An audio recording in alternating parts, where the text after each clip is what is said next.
Usually stand up as well, but I'll sit down. I was going to say, you know how big this is when we're talking politics in a pub and Partick on a Sunday? And there's only 18 days to go, so we'll go back to the football, just like it's not started in earnest yet. I'm from Women for Indy, and there's many different women's views on Women for Independence. The reason we've got together, and we do sit around, and we do have cake, and we do have a cup of tea, but then we get stuck into the arguments and the discussion, and we take questions, and the reason we did it is because we thought that the debate was a bit preachy, and I've got a brass neck because I speak on platforms like this, and that, you know, women, we should have a space where you can just ask questions, and no question is too stupid, and, you know, it's all right to say I don't know or I'm undecided, but that was 2 years ago. I think mostly women were the ones who were not so convinced about the yes. And maybe loads of them are still undecided, you know. But it's getting closer. And is there anybody in the room who doesn't think that women should have the right to vote? Yeah, look at the shock. Where'd you put your hand up? Bad news. No, how ridiculous an idea is that? And yeah, it's not that long ago where the majority view in society was that women shouldn't have the vote. You know, we shouldn't bother our pretty little heads, and the men could decide for us. I know how mad that sounds, but it's not that long ago. Is there anybody who thinks that I shouldn't be allowed to wear trousers at my work? Yeah, you do. You remember it? It's not that long ago, by the way. We're in the 1950s. Is there anybody who thinks that if I get married that I should have to chuck my job? You're all married, all you married women, you'd be chucking your job, by the way, if this was the 1960s in the civil service. And is there anybody who thinks that I should have to ask for permission to get a bank account? Well, I'm not married, so from my father.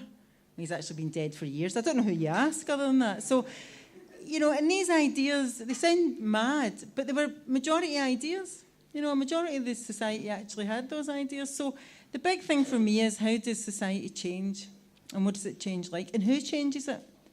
And you know what? I'm so glad that I live now. I can vote. And I've got my ballot paper through or my polling card through. I can wear trousers, should I choose. I can get an education, you know, I can go to uni. I can get my own bank account. Well, with debt in it, they could have my bank account back, by the way. But I'm entitled to have my own debt. And you know what? That's progress.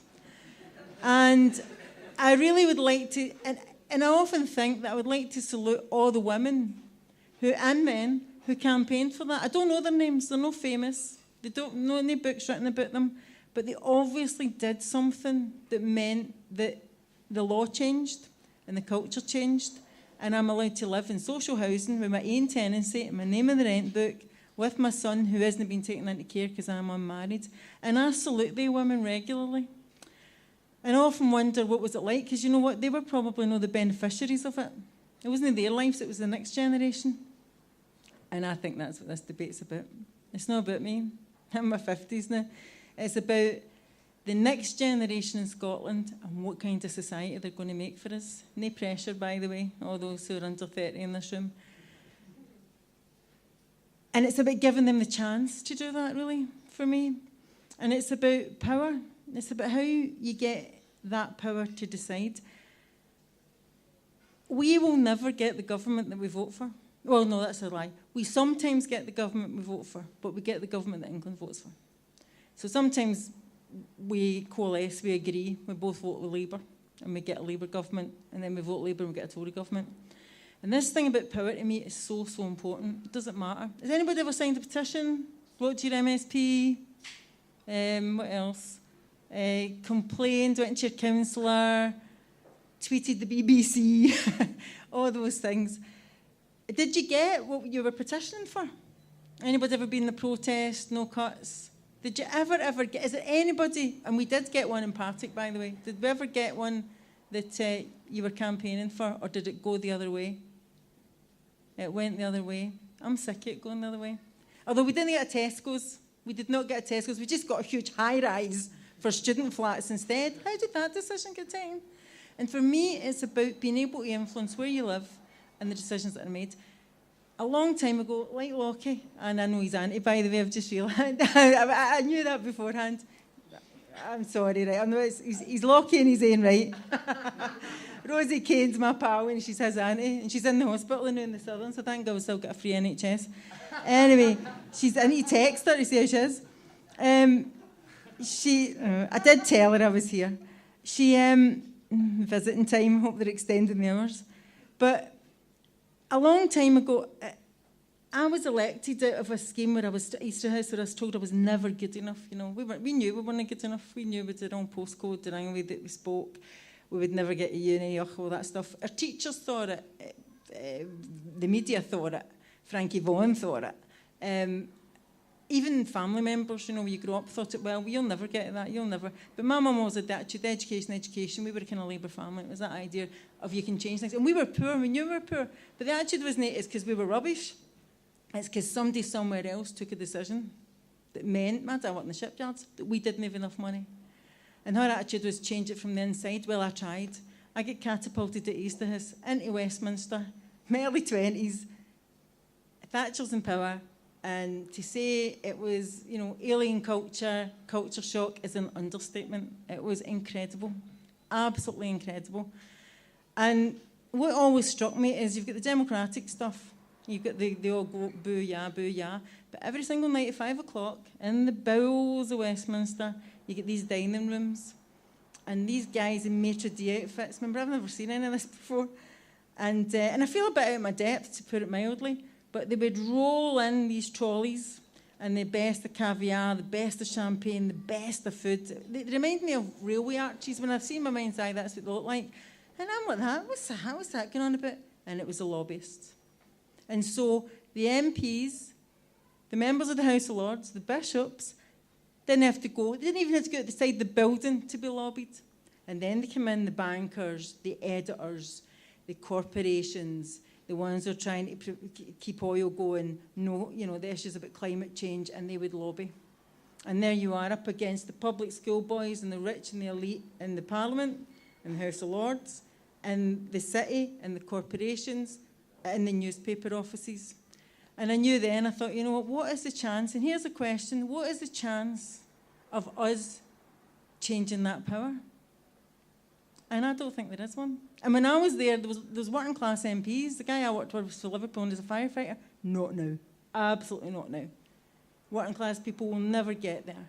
How can we influence that?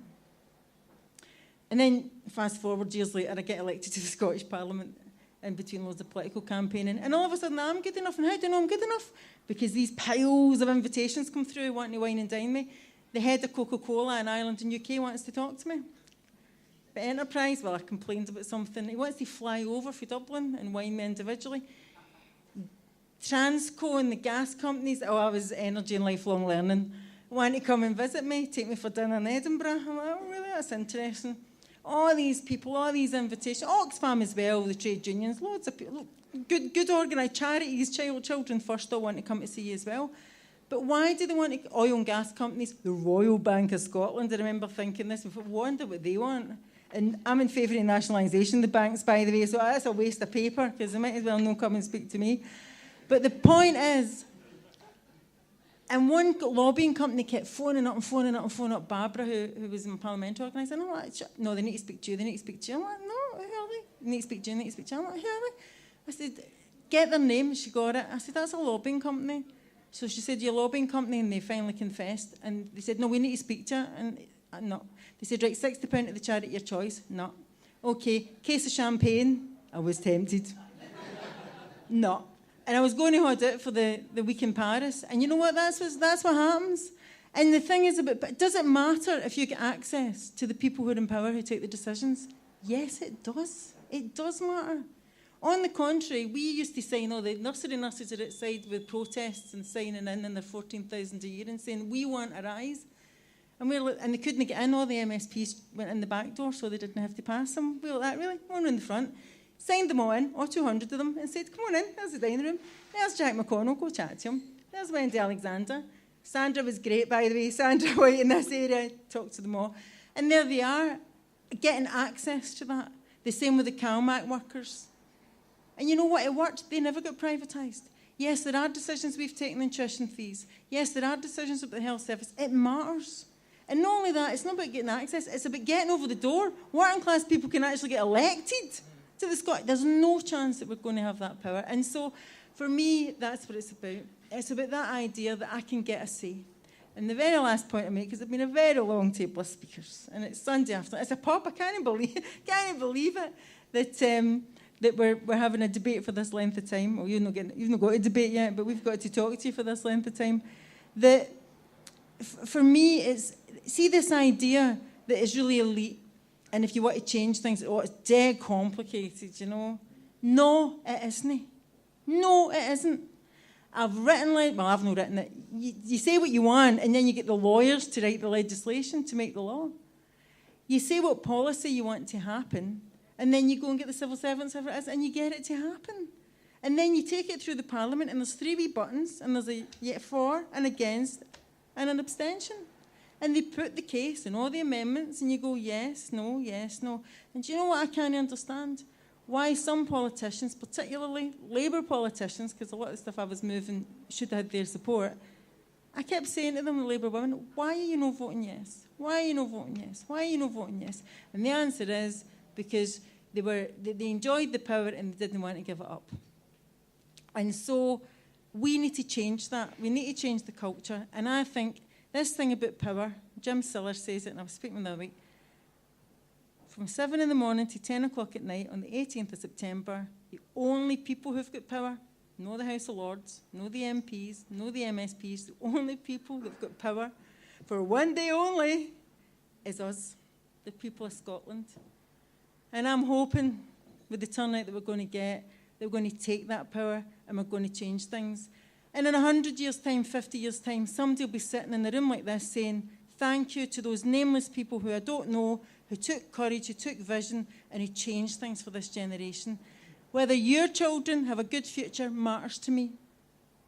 And I think that's how we need to go to the polling station when we vote. And thanks for your patience.